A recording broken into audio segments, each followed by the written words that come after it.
Good evening, everybody, and welcome back to another episode of Backwoods Investigations. I am your host, Blimp, team leader for the Southern Illinois Monster Hunters team. And tonight we have the second half of Big Truth Productions on. Mr. Dan Lindholm is on the show tonight here in the blind, and I'd like to welcome him to the show. He's here to talk about Bigfoot, his theories, and more, and what's next for Big Truth. So without further ado, Mr. Dan, welcome to the show. Hey, thanks a lot for having me on, Zach. Really appreciate it. Well, I greatly appreciate you coming on. It's good, and it makes me feel good that I'm able to get both ends of Big Truth Productions on. I had Ed Brown on last season, and so now it's your time to shine. Right on, buddy. Sounds good. All right, so before we get into it, there's a lot of my viewers that know who you are, but there's probably a lot more that don't know who you are. So let's go right down the list. Tell us a little bit about who you are, Dan. Oh man, that's a big can of worms. Well, let's just say I had my first experience when I was 18. I mean, the first experience that I knew was an experience when I actually saw one. And at that time, I wasn't even sure what I had seen because it didn't look like what Leonard Nimoy was talking about on In Search of. And it was many years later when I finally got into the Facebook scene, like around 2011 maybe, and I found out there was a Bigfoot community, and then I started seeing how other people had seen the same thing I saw. Then it was like a big realization that, oh my gosh, for sure it was a Sasquatch. I'd always thought it was, but there was that real questioning thing in my mind because it looked very human. So I had a really strong interest, but didn't really dive in deep until 2011 when I found the Facebook community, and gosh, from there we went pretty balls out. I started in 2012. I started recording my own stories and stories of my friends growing up down in Northern California around Clear Lake. On the North Shore of Clear Lake, that's where I grew up, and me and my friends all had experiences. So I made that video series, and that's what started Big Truth. That started the YouTube channel, and also Big Truth on Facebook, which is like a news site. Basically, I just try to collect up all the news stories and post them every day. So then a year later, it went into 2013, was doing it on my own, and right at the beginning of 2014, Ed Brown came on board, and it was a very organic thing how it came about with me and Ed. It was just, we were both in a group, and Ed had an opportunity to start doing interviews in the group just by text, just interviewing like group members. And I was just talking to Ed one night, and I'm all, dude, I got a lot of people on my friends list that are like famous and stuff in this community. Why don't we, and I'd been making videos because I'm a musician. So I'd been making videos for my music, making music videos. And I was like, I can use what I've learned how to, do the Windows Movie Maker. And we can use these friends of mine, and maybe we could start like a video thing with interviews. And so I talked to my friend Derek Randalls, and we got Derek on. First show was Derek Randalls, and that was like a gift, and especially when Derek hooked us up with Dr. Meldrum and Cliff Brockman. I think Cliff was our second one, and Dr. Meldrum was our third one. So right out of the gate, we were like bam, bam, bam, and it just took off from there. I sit down with Ed Brown, and then we started the Sasquatch Encounters series, which did even better. I mean, people love to hear people's real stories, real stories from real people, not some crap, and not some made up thing from some celebrity or something, Mm-hmm. So that was pretty successful, and started out the old blog and stuff. And nowadays I've got a guy named Scott Harper is writing a series for the blog, and he's an award-winning writer who's been in the business for a lot of years, and he's written screenplays and everything. And he's writing this series for the blog about all 50 states, all the early reports. So that's a really interesting one. We're up to 19, so we're almost halfway done with the state. And that can be found on BigTruthBlog.blogspot.com. And that's also where you can find updates on Big Truth, and there's articles on there from myself and Ed Brown. So that's the blog. And now the YouTube, like I said, it kind of took off. Now today we've got over 500,000 views. We've got over 15 years worth of minutes viewed. I mean, it took off pretty good. Very cool. So we got a little bit of a following, and right now we're about ready to take it next level. Big Truth just did our first standalone production. Just filmed in Dallas, Texas over the last 2 days. And we're bringing out a documentary called JFK, Truth Be Told. And Mr. Ed Brown is directing it, and he put this all together. Man, I gotta give it to Ed. He's the best. You know, I couldn't ask for a better partner in this thing. He just took the bull by the horns, and he made it happen. He bought the permits, filming permits. He bought the hotel rooms. He got an actor to play, you know, the host. He got his brother is actually one of the world's leading authorities on the JFK assassination. And everybody in the JFK community knows exactly who his brother is, Jim Brown. So we got Jim Brown and Michael Hall, who's an actor. He was in Something in the Woods. And so we just filmed this just the last 2 days down in Dallas, and it's a wrap. We're all done. So last year we filmed a movie up here in my area with Lundy Street Productions from Southern California, and that's in post-production right now. That movie will be out in early 2019, I believe.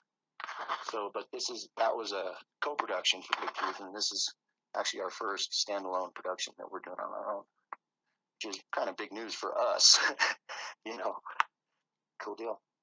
That's very interesting, though. I mean, especially you guys go outside the realm of Sasquatch, you're going into actual history and stuff like that, especially with JFK. That's very cool. Right, and I mean, it was a lucky break that I picked the name Big Truth, because really we can take a lot of different mysteries, subjects, whatever, and we can look into them and we can film documentaries about them. It doesn't have to be about Bigfoot anymore, although that's always going to be my focus, myself. Ed Brown's going to run the film division of Big Truth. Ed Brown's going to make feature films. We're making one called Forest Dark. In July, we're filming in West Virginia. And that's going to be really great. We have real actors in this movie. And these aren't like YouTube movies. These are going to be, and they may not hit theaters, but we're shooting for Netflix, Hulu, Amazon Prime. You know, going for the ball of wax. That's very cool. You guys are doing what I've been wanting to do for a long time, and I've recently started up putting together a script and a screenplay for a little movie that I'm wanting, a fan film that I'm wanting to do, and it's called It Hunts at Night.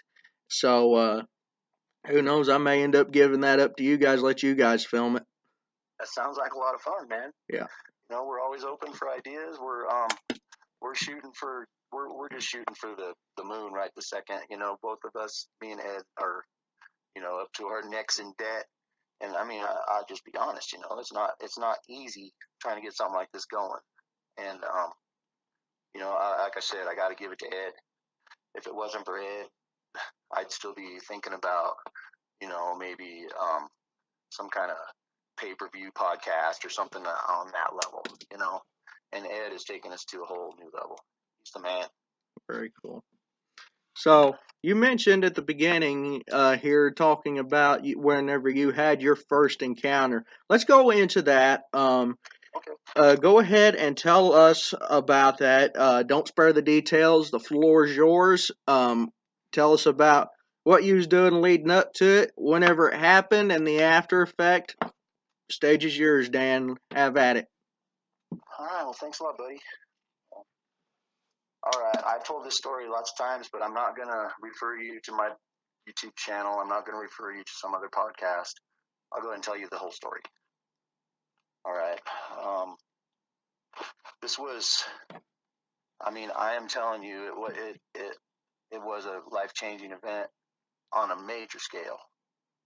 Like I said, I didn't know what I'd seen. And there was a lot more than just that going on at the time. So I'll get right into it, like I said.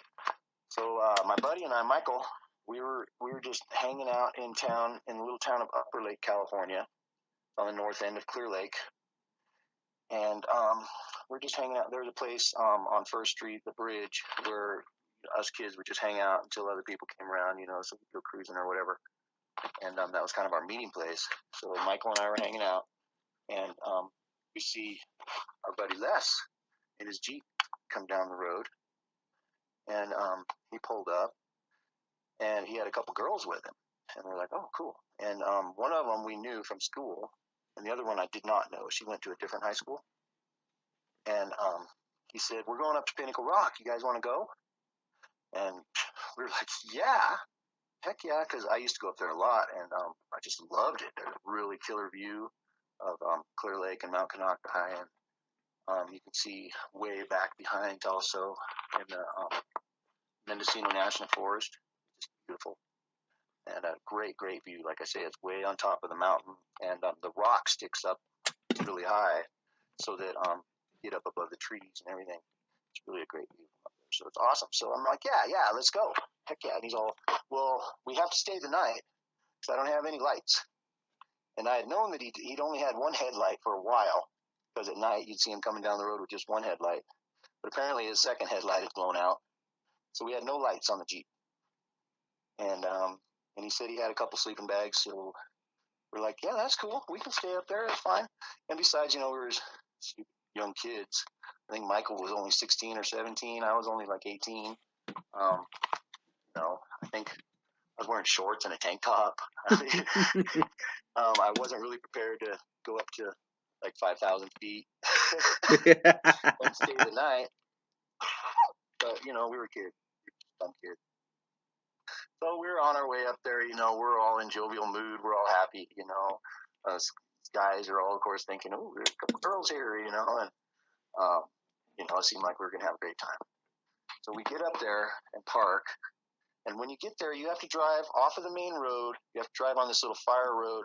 It's like really gnarly road. You can't even just take a car. It has to be like a Jeep or something. And you go about maybe a half a mile off the main road, you get to Pinnacle Rock. And there's more than just this one story from this particular spot. And they can be found in my Northern California Sasquatch Encounters, or Sasquatch Stories series.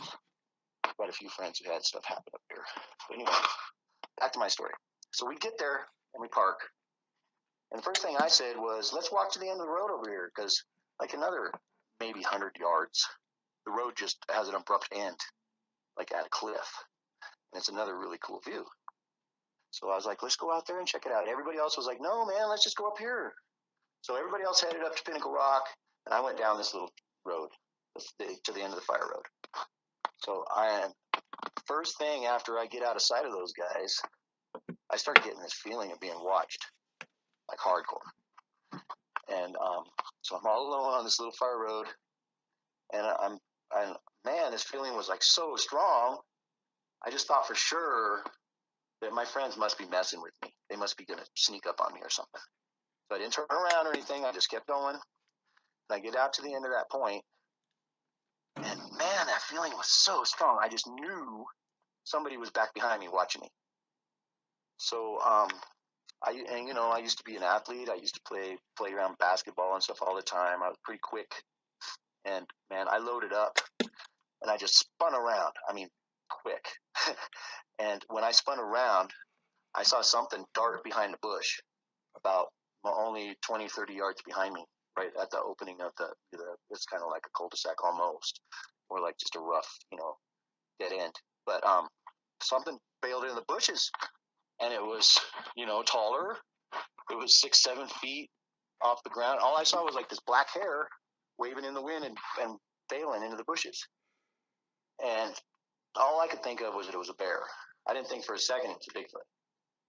But upon, you know, looking back, it was the wrong height for a bear. It was the wrong hair for a bear. It was the wrong everything for a bear. You know what I mean? Mm-hmm. But anyway, I went straight back to the rock, and I was walking fast. I mean fast. The hair was standing up on the back of my neck.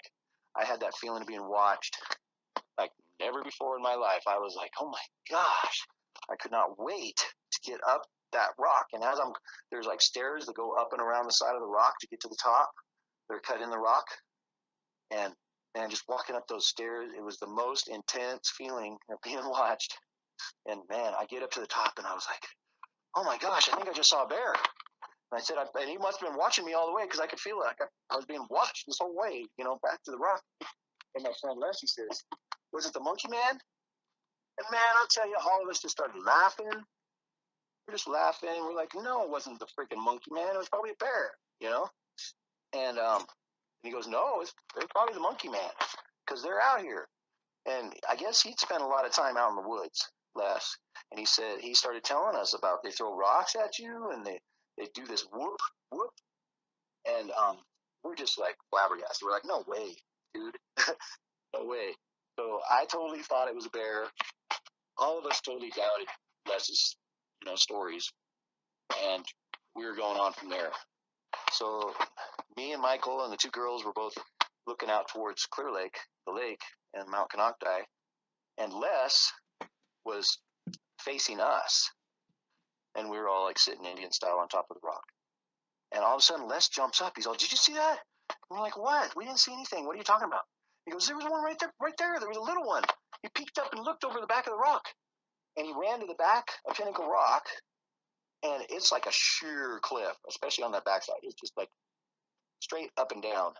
And he said that he saw this little sucker shimmying around the side of the rock, down and around. And like I say, this is a sheer cliff. It's like, what? And I swear we were laughing our heads off. We were like, dude, quit with the stories. And he's all, no, I swear to God, I saw it. It was a little one, and we're just like, whatever, guy. We totally didn't believe him at this point.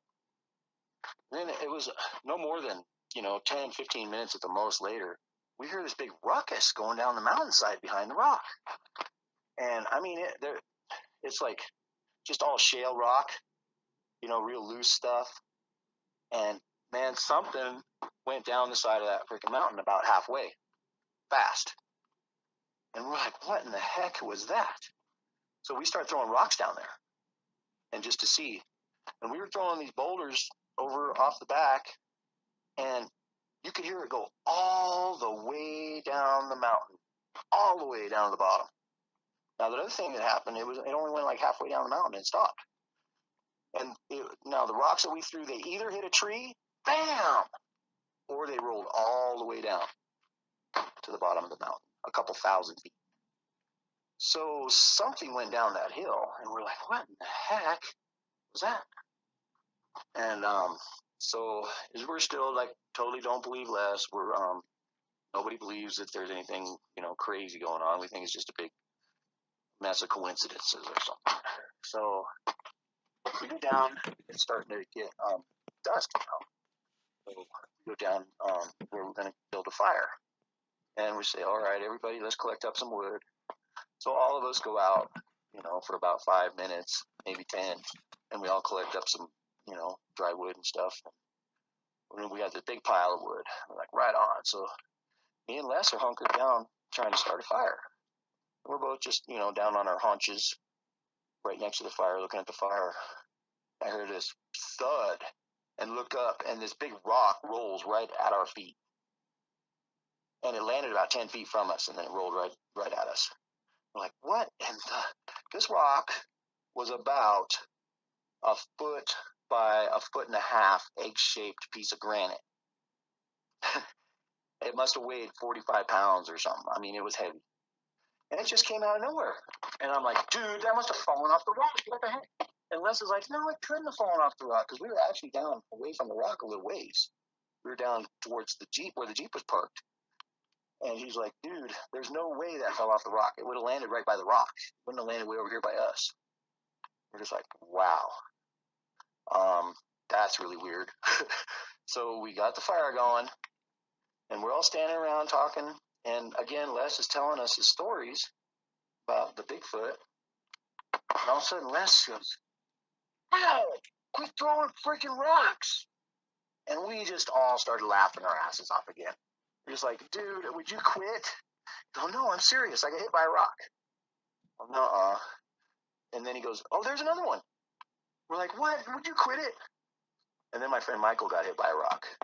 And he freaked out. He's like, oh, my God. Oh, my God. Oh, my God. He ran like 15 feet and looking behind him and running all around. Oh, my God. I got hit by a rock. And then we were like, oh, my gosh. Something's really going on. It's not just Les telling stories, you know?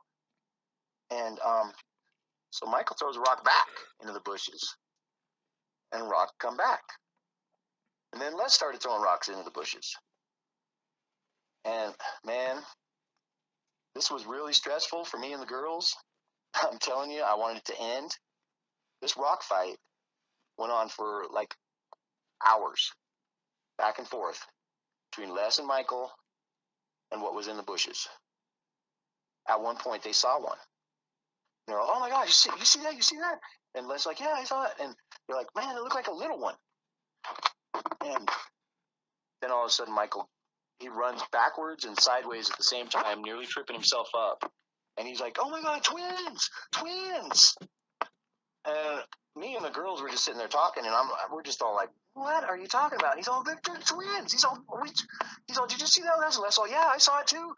I saw it. There was like two of them on each side of those bushes over there, and they were both throwing rocks at the same time. And they said they look like about, the equivalent of like 12-year-old boys. The little Sasquatches. We're just like, oh my God, really? And are we still here, Zach? Yeah, I'm still here. I'm still listening. Right on, brother. All right, so we're like, at this point, we're freaking out. Now, I had seen something, and then Les kept on seeing all this stuff. Then Michael's seeing stuff too. Well, like me and the girls hadn't seen anything yet. And we're just like, what? This is really weird. And they were getting really scared. So, I was trying to be like a big man. And so then I'm sitting here next to this girl, Susan, one that goes to my school. And Les, he kicks the fire, like to bring up the embers. And when he kicked the fire, it just lit up the whole area all around us. And Susan and I both saw at the same time, and she's like, oh my God. And I was like, oh, geez, I see it too. And there was this, I'm telling you, 8 foot tall, 4 feet wide, freaking Sasquatch standing next to this tree, only about 30 feet from us, that we did not see at all until the light came blazing up. It's like, oh, Jesus. And then we tried really hard. We stoked up the fire and everything.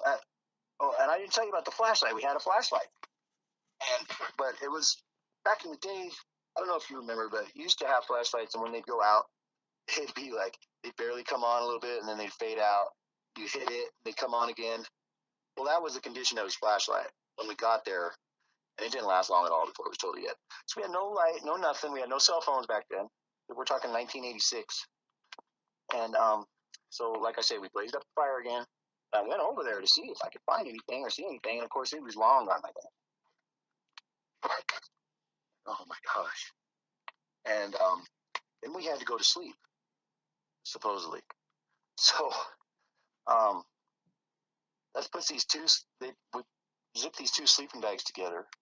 And me and Michael and the 2 girls are all trying to get in these 2 sleeping bags. And Les has another blanket, and he's trying to sleep in the Jeep. And there just wasn't enough room for everybody in the sleeping bags. So Michael, he got all frustrated and went to the Jeep. So I don't know how, maybe because I was playing the hero earlier, but I ended up being able to sleep in the sleeping bag with the 2 girls. But there wasn't much sleep going on, and there wasn't much hanky-panky going on either. It was all about scared to death.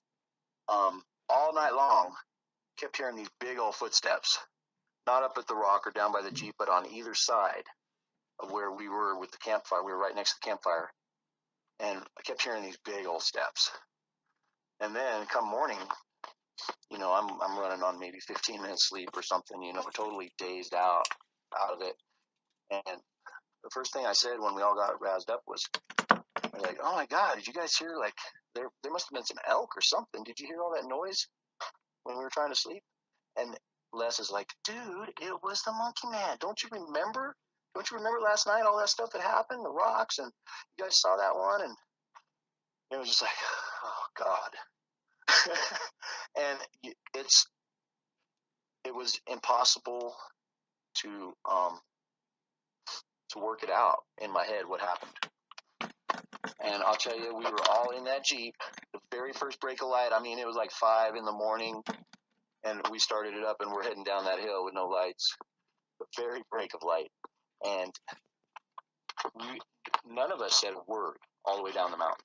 We were all just totally in shock, and didn't know what the heck had happened to us. And funny thing is, with all that stuff going on for hours of time, now this is really interesting, just thinking of sightings in general. The one girl never saw one, never saw anything. So me and Susan saw that one. Les saw a couple. I may have saw one earlier. Michael saw a couple. But that other girl didn't even see one. She was right there with us the whole time.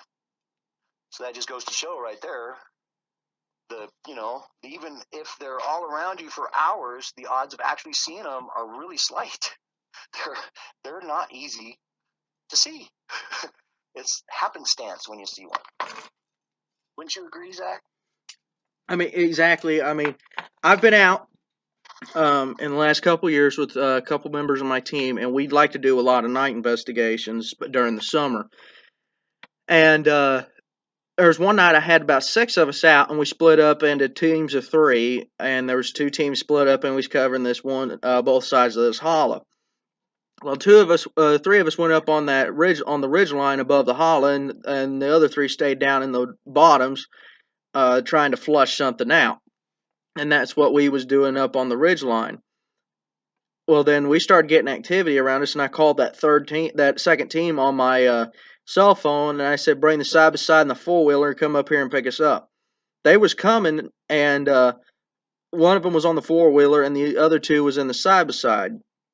And there was the one on the 4-wheeler said that one darted in front of him, and the next thing you know, he was flying over the handlebars in a ditch, and he about rolled that 4-wheeler over on top of him. Holy cow. And we sat up there and we waited for a while. We sat up there and waited about 20 minutes whenever it should have took maybe about 10 or 15. And I said, what kept you guys? And my team member said, one ran in front of me and put me in the ditch. And I looked at the other 2 and I said, did you see that? And they said, no, we was too busy looking for your lights. We didn't even notice it was there happen until it was over with. And I mean, there's been so much happened, and you're right. It could be a whole crowd of people and only one person would be lucky enough to see them. It just depends on how attentive you are.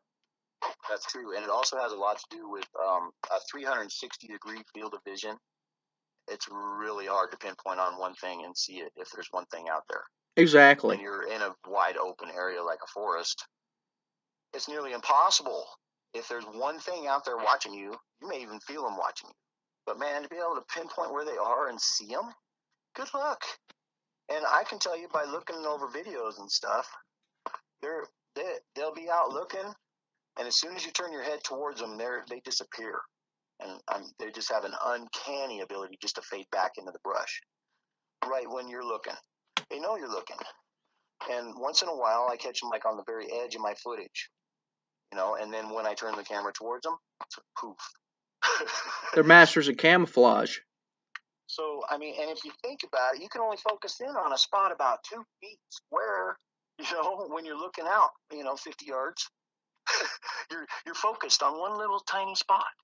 You're not looking at everything. You might catch something in your peripheral if you're lucky, but especially somebody old like me with glasses and everything, you're not gonna see everything all the time. That's for dang sure. Oh, I agree. So after all this happened, how long did it take before you was able to put 2 and 2 together on this whole thing? I mean, I told people about it. We swapped Bigfoot stories way back. That's how I got my stories from my friends and stuff back in the day.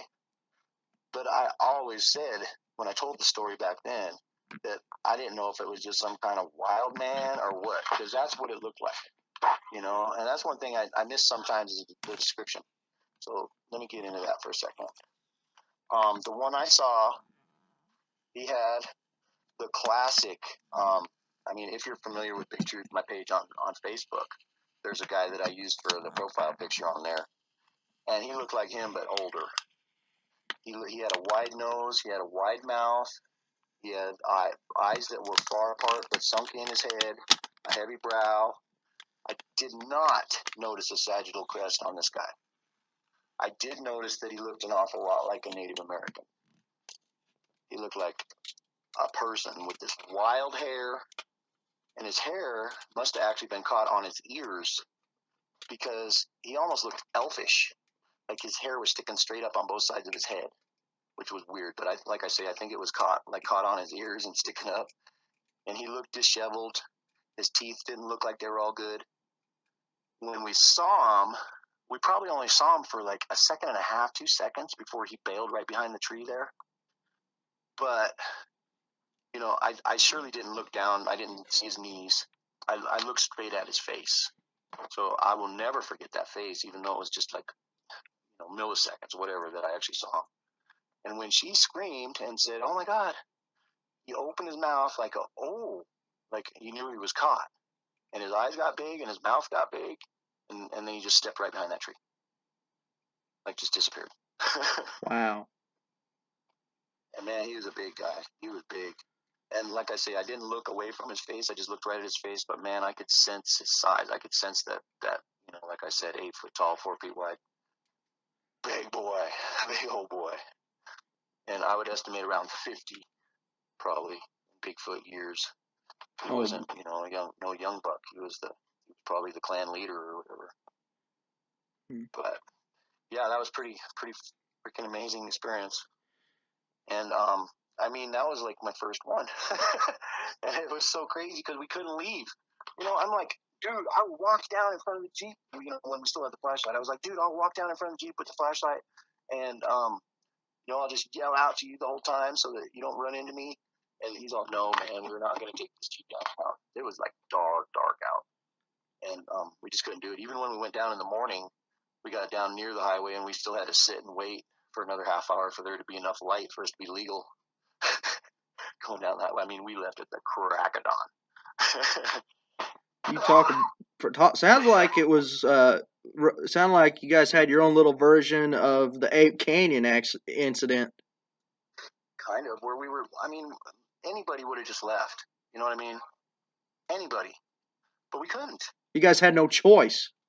And it was like, I mean, it's so hard to explain. It must be like what it's like being behind enemy lines in a war, where it's just like never ending, and you don't know what's going to happen. You've got constant fear. You don't know if they're going to just come out and eat you at any time. I mean, even as we're driving down the mountain in the morning, all of us kept looking behind us to make sure they weren't coming behind us. And I mean, it was just really traumatic, for lack of a better word. I mean, seriously, it's crazy.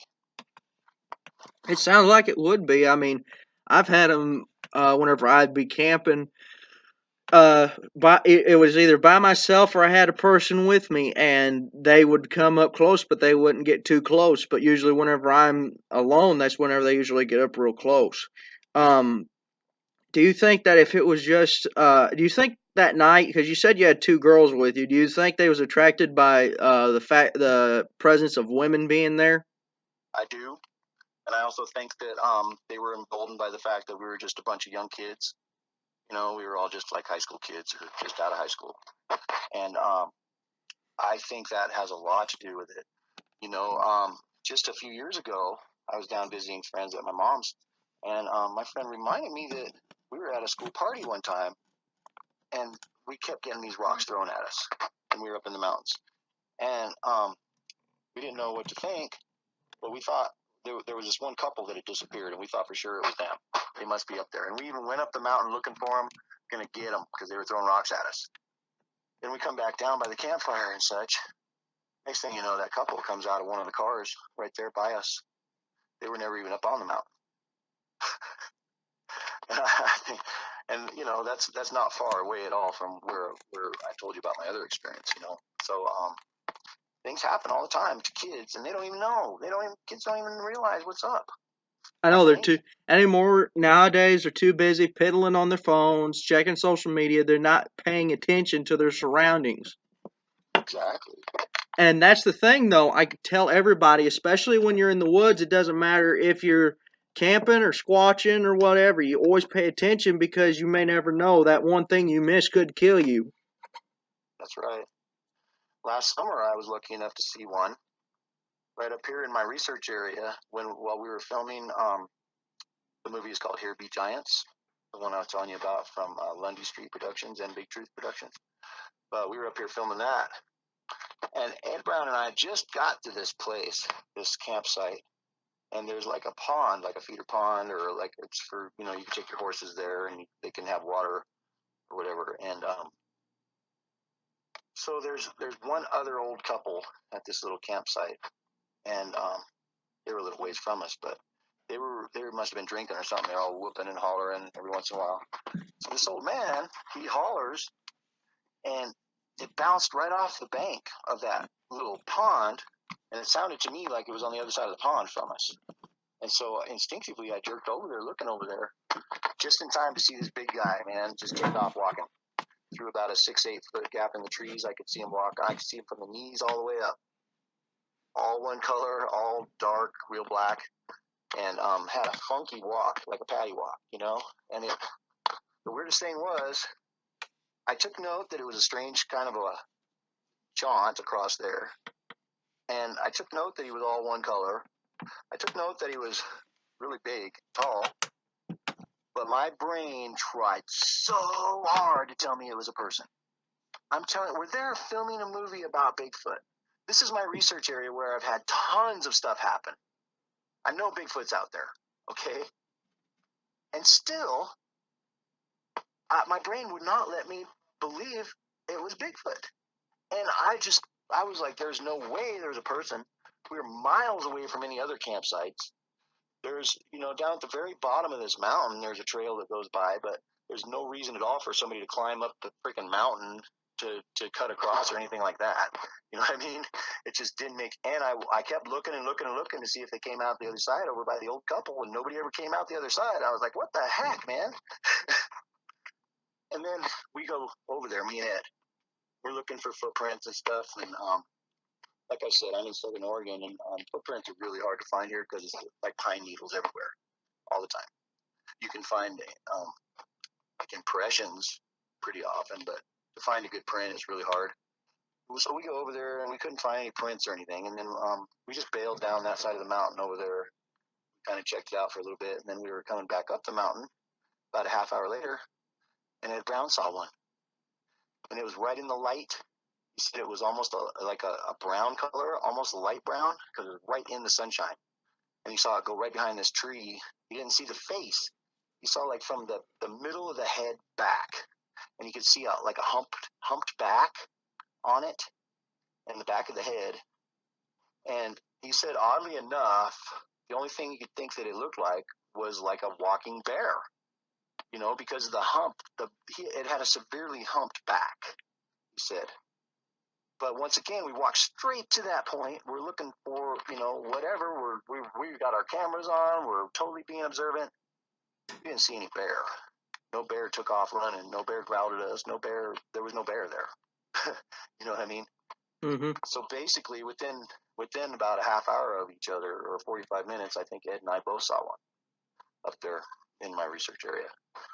And it was great. It was like, that's so cool. I mean, it sucks that we didn't get it on film, but that's really cool that we saw them. Very cool. And that's always what's going to happen. I'm telling you. Like, we're trying to fix that now, with a high dollar camera and audio equipment. And we're actually, in 2 weeks, I told you about 2 of our movies. We're actually doing a 3rd movie this year, and it's going to be all about my research area. And we're going to do a game cam project this summer, and we're going to put out 15, 20 game cams, and then go back in September and pick them up.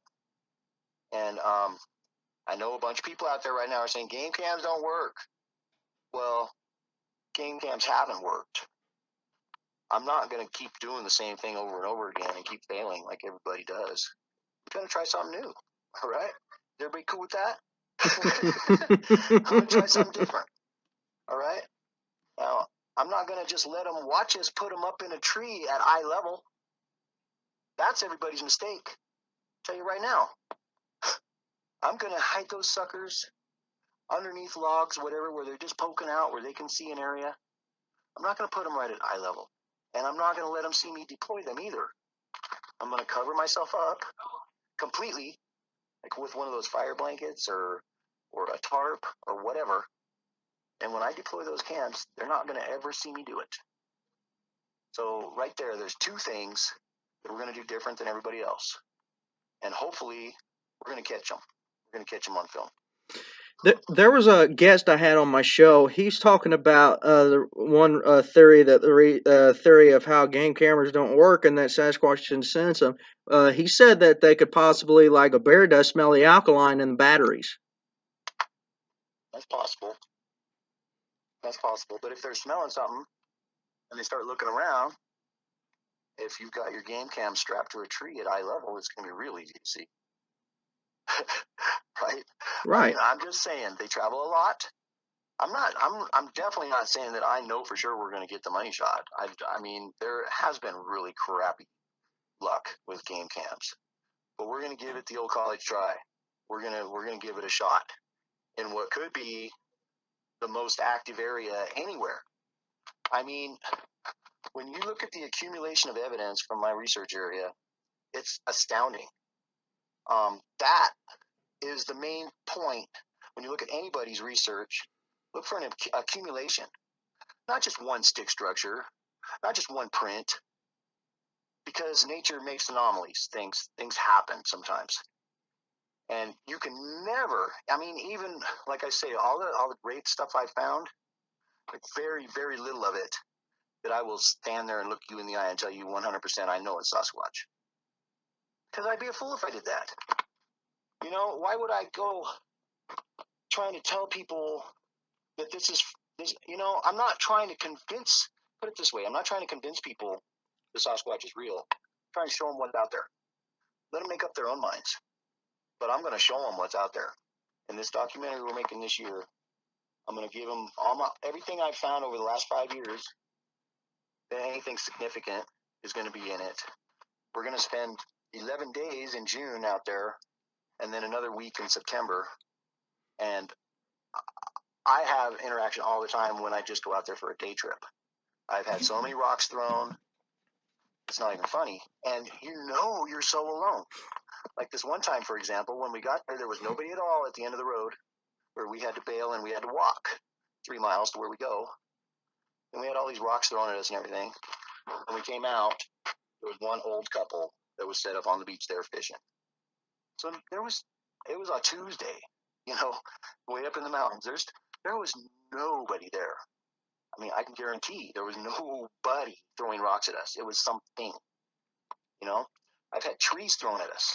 I had a tree pushed over that was about 100 feet tall. And as it was coming down straight towards us against the wind, you hear something running. Sounded like it was on 2 feet, running like a son of a bitch, all the way out in a big arch around us. As the tree's falling, we could hear it. And after it hit the ground, we could still hear it running out around us. We went and investigated that tree, took a bunch of pictures. Then we started heading back down the trail. Immediately when we hit the trail, good, a big old rock hits right by the trail. Like, holy crap. A different time, we just turned this corner around this tree, and this 22.5-foot length of tree, like the top of a tree, comes flying at us like a javelin. My stepson, Brenton, was back behind us 50 or 60 yards across behind this creek. And when I heard the crash, I thought he must have knocked over a tree or something, but he wasn't even close to us. And he saw it flying through the air like a javelin. And it barely missed my friend Daniel. I mean, it landed where he was just 2 steps before that, and we were on the move. I mean, it was close. It was a close call. And when it hit, it bounced and bounced forward, like it was moving through the air, not just falling. It was like, holy crap. And right after that, big rock. Thud. And then this was actually on April 27th, 2015. If you look at my channel, in the research section, you can check out that video. And Man, so much stuff happened that day. I think we walked right into like the nursery or something, and they were ticked, and they were pissed.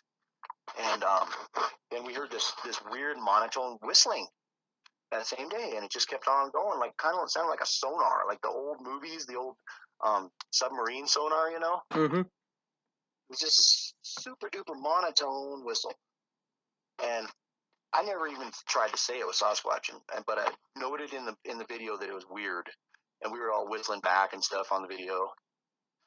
Come to find out, this one guy, he just tried to tear into me. Total skeptic on YouTube, okay? And he's like, I've been going up in the mountains for 30 years. You guys are running around like a bunch of scared kids. And, there's no Sasquatch up there. I'm a field biologist. I studied, oh God, what is it? You know, the anthropology with the study of the feet, like Meldrum does? Mm-hmm. That was his specialty, okay? So he knows all about, um, like hominids and any possible thing. And he was convinced that there's no way, dude. And he just happens to live right on the other side of the Cascades from me over in Medford. I live in Klamath Falls. So he goes up there. He knew. I said right in the video where I was and everything.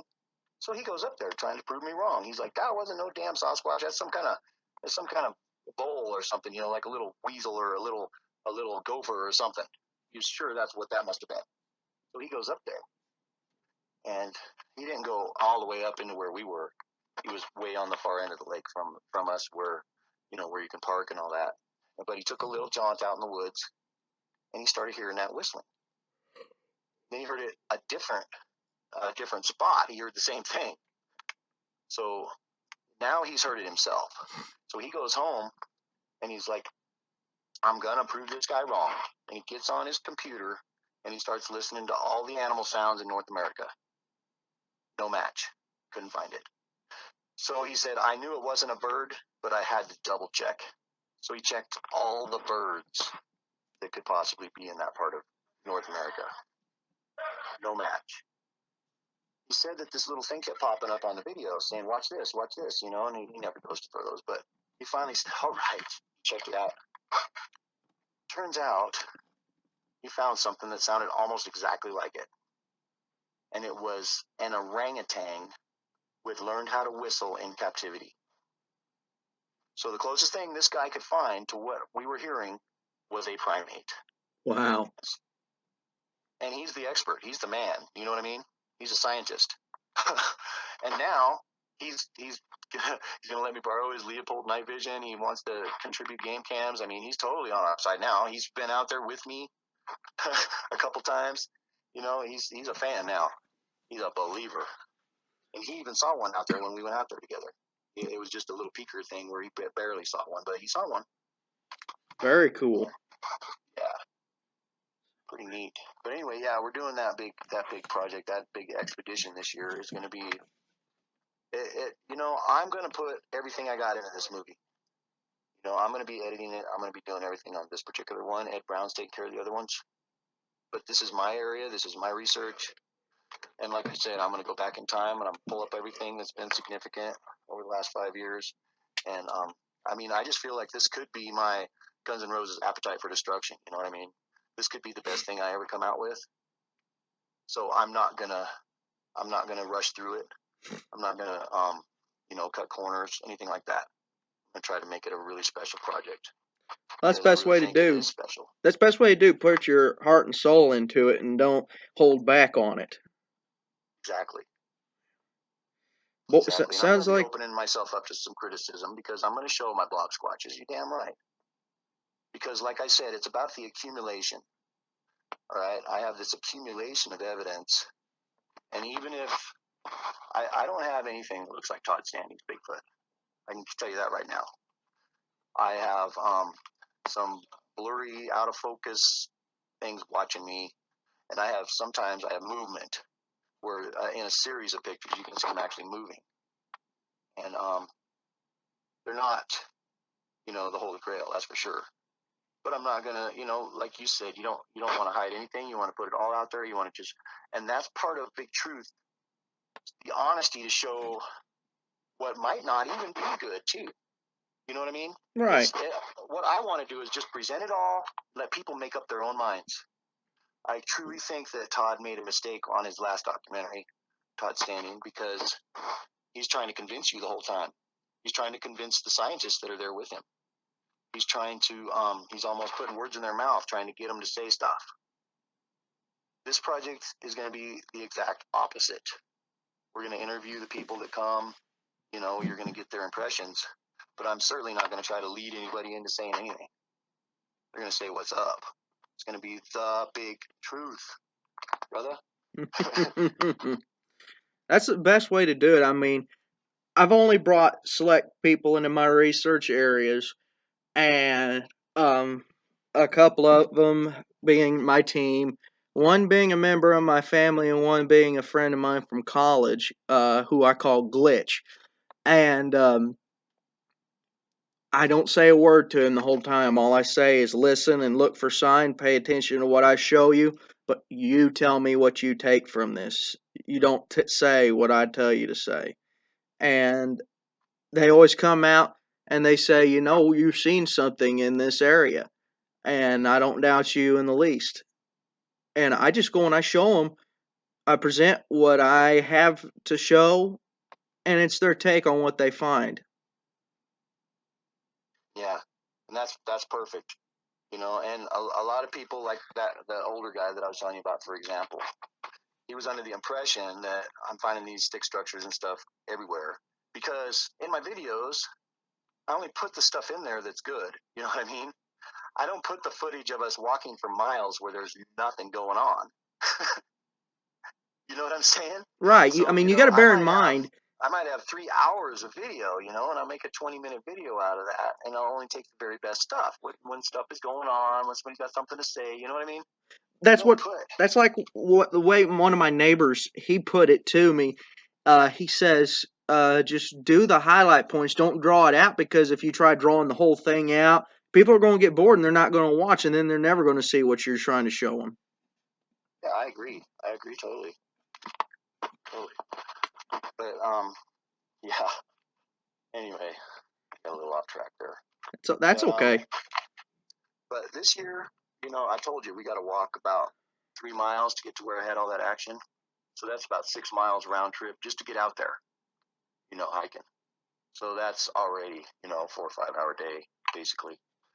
And I got myself a boat. So now that we can go all the way to the other end of that lake and we can start where I used to finish. And we're going to cover so much ground out there in that Sky Lakes Wilderness area.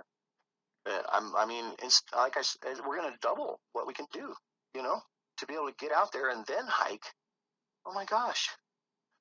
I mean, it wears you out, you know, 6 miles hiking is not, especially when half of that is off trail, you know, it's tough.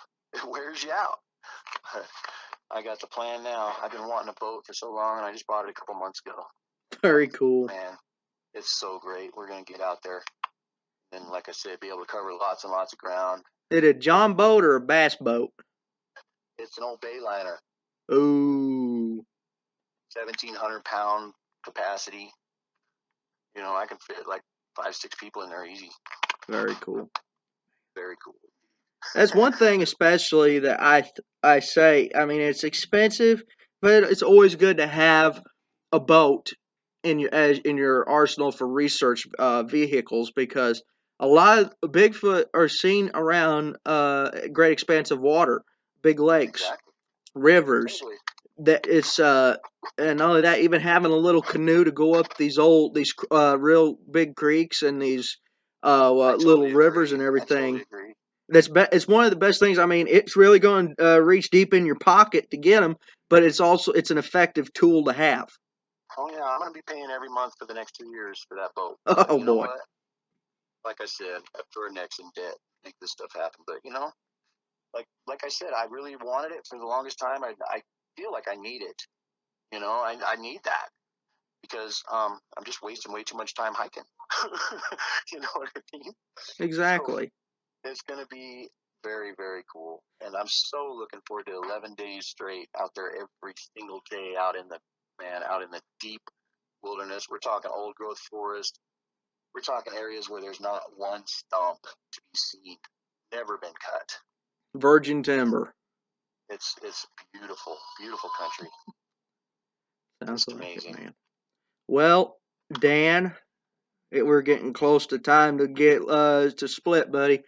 But before we do, I have a couple questions for you from myself that I do with every guest. If someone has an encounter where you are at and they want you and Ed with Big Truth, or just you yourself to look into or follow up, how can they reach you? I'm real easy to reach on Facebook through Messenger. Just look me up, Dan Lindholm. I use my real name. I always have. I don't do fake accounts. I'm real easy to look up. Or you can get on the Big Truth YouTube channel. You can message us there. You can look up Ed Brown and message him. I'm pretty easy to reach. I really am.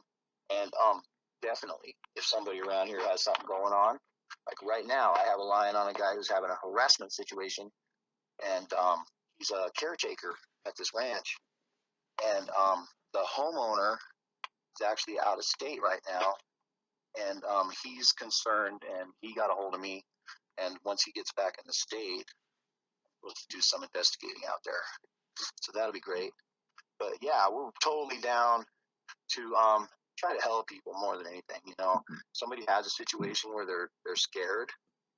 I want to help them out. I think that I got some good ideas on how to keep them away. If they're at your house every single night or something. So if somebody's got problems or whatever, definitely have them get a hold of me. Definitely. And final question. What shred of evidence would you give our viewers that are in the field, getting started in this? What shred of wisdom would you give our viewers? You know what? Anybody can find Sasquatch if they have them in their area. The thing to do, get on your Google Maps, look for the big green splotches that looks like old growth forest. Basically, if you're someplace where they've logged over the last 20 years, you're in a dead zone. You're not going to be there. You need to go where there's water, where there's lots of old growth forest, or at least 30, 40 years since it's been logged, and where it's harder for people to access. Places like steep terrain, it's really good. If you have a hard time getting in there, it's probably a good spot. Good. That's my advice for anybody looking for Sasquatch. Good Get advice. out there and get your hands dirty and go put some miles under your feet. Exactly. Get boots on the ground, get your hands dirty. You ain't gonna find them sitting home on the couch. Dang right. Well, Dan, I greatly appreciate you coming on the show tonight, bud. Yeah, I really appreciate you having me on, man. Give me a chance to tell people about all our project coming up and everything and stuff we got going on, and watch for us, man. We got the pedal to the metal. Make some stuff happen. Well, if you're coming out to Virginia with Ed, I'll be seeing you there at the conference in Virginia. I'm the MC this year, so. No, I don't think I'm going to make it out. I hadn't really planned on making it out the whole time since we heard about it and everything. But hopefully next year or the year after, I'll be able to travel all over the dang place. You never know. Well, if you guys are ever in Illinois, look me up. I definitely will. Love to do some squatching with you, man. Oh, I'll show you where it's a hotbed. Right on, man. All right, buddy. Well, I'll see you on the trail. Hopefully, I get the chance to meet you someday and shake your hand, dude. Thanks, man. I really appreciate that, and I would also really enjoy that opportunity. Thanks a lot, brother, for having me on. All right, yeah. If you guys ever want to have me come on your shows anytime, just you got my number. Shoot me a text, or even if it's just a cameo spot in your movies. Right on, man. We will keep you in mind. All right, partner. Have a good evening. All right, you too, Zach. Bye.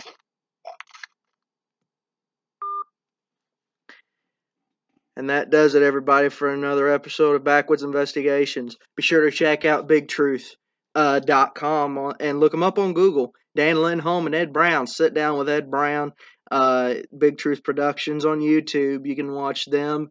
Like I said, they got a lot of good stuff coming out. Be sure to come to Virginia June 30th and July 1st. $20 a pop for tickets, and they're selling them at the door, or you can pre-order them online.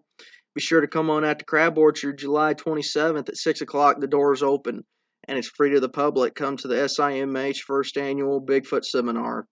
Topic is Bigfoot in Illinois. You're more than welcome to come to that.